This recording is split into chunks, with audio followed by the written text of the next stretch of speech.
深海からの音グループの正体。1997年、太平洋の深海から謎の不気味な音が観測されました。その名もブループ。5000km 以上離れたセンサーでも検知されたほどの強さでした。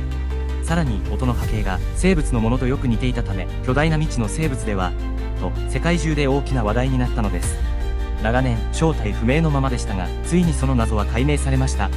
音の正体、それは氷震でした。南極にある巨大な氷河が割れて海に崩れ落ちる時に発生した大規模な自然の音だったのです。観測された場所や音の特徴がこの現象と完全に一致しました。誰かに話したくなる Tips をこれからもお届けします。見逃さないようにぜひ登録をお願いします。